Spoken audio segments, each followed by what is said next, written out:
She walks these hills in a long black veil, and no one knows the reason why.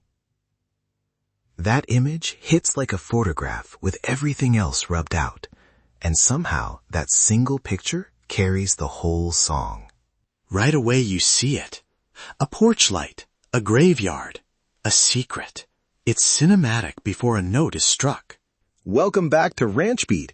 Every country song has a story, and we tell it. I'm James.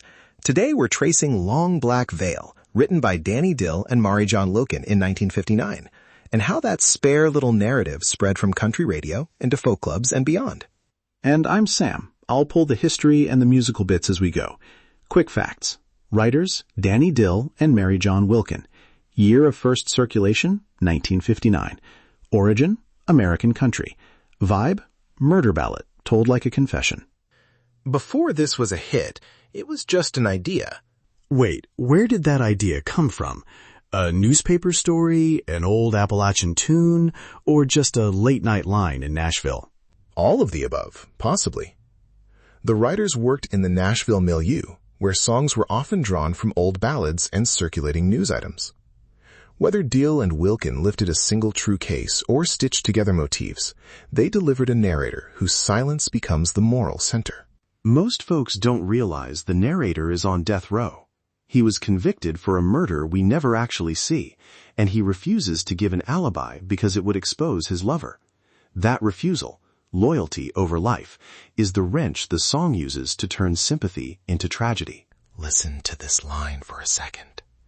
She walks these hills in a long black veil. The stones beneath her feet are cold and damp. You don't need more. Setting, mood, motive, all in one breath. Here's a concrete anchor. One of the early country versions that carried the song to wider audiences was recorded in 1959 by Lefty Frizzell. That performance made it part of country radio's vocabulary. It wasn't locked to a single singer. Instead, it became something performers adapted. And that's key.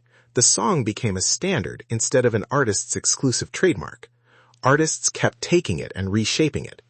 Joan Baez brought it firmly into the folk canon with a pared-back, almost prayer-like version, while later groups pushed the arrangement towards cinematic territory. Each take reframes the narrator's silence. Let's talk about why the absence of detail matters. Some listeners ask, is it really a murder ballad if the violence happens off stage? I think it is. The absence forces us to imagine the judge, the sheriff, the lover in the veil. It makes the audience complicit in constructing the scene. I'm not sure I buy the complaint that it's off stage as a shortcoming. Because that withholding is the engine of the song, right? Exactly. The moral complexity comes from restraint. The narrator sacrifices his life to protect privacy. It's tender and terrible at once. Musically, that restraint shows up in the studio. Early recordings favor a single acoustic guitar, a spare fiddle or steel, and vocals pushed forward in the mix so the words feel like confession. Producers in Nashville often recorded in small rooms to capture that human closeness rather than a glossy sheen. And session players did a lot of the emotional heavy lifting.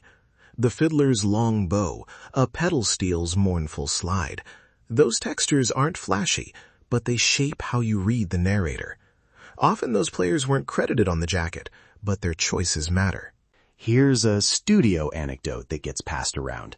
Some accounts say certain early takes were captured in a single pass because everyone wanted to keep the performance feeling immediate. That rawness translates on record. It's like eavesdropping on a confession. We flag that as anecdote because sources vary, but it fits how the track sounds. Now here's where it gets interesting. The song's afterlife in covers. Joan Baez's folk takes slowed the tempo and put the narrative in a tradition of communal balladry, while other artists kept it close and country, and a few later bands pushed minor key arrangements that turned it into a cinematic lament. Those decisions change whether the woman in the veil reads as victim, mourner, or mysterious force. Most folks don't know how different a single arrangement choice can be. Add harmonies, and it becomes a town's judgment. Keep it solo and naked, and it becomes a private grief. Stretch a verse live, and the audience fills the pause. I've heard performers hesitate until someone in the crowd quietly sings the missing line. That audience participation is part of the reason the song traveled across scenes. Folklorists love it because it behaves like a traditional ballad, mutable, communal. Country artists love it because it strips back the production and lets a voice tell a story. And that double life is rare. Before we wrap, a quick word on sources. Our backbone here is songwriter interviews, reputable liner notes, and music history accounts. Where stories conflict, we flag them as such. And we never play copyrighted recordings on the show. Go stream the official releases if you want to hear the differences we've been talking about. So why does Long Black Veil matter in country history? Because it teaches an essential songwriting lesson. Leave room. A single clear image, the long black veil, carries grief, ritual, and mystery. And that economy invites listeners to bring themselves into the story. Next time you hear it, listen for what isn't said. That's the part that hooks you. If you picked up something new today, hit like and subscribe. Then tell us in the comments which line from the song got under your skin. And if you love a particular cover, tell us which one and why it changed the meaning for you.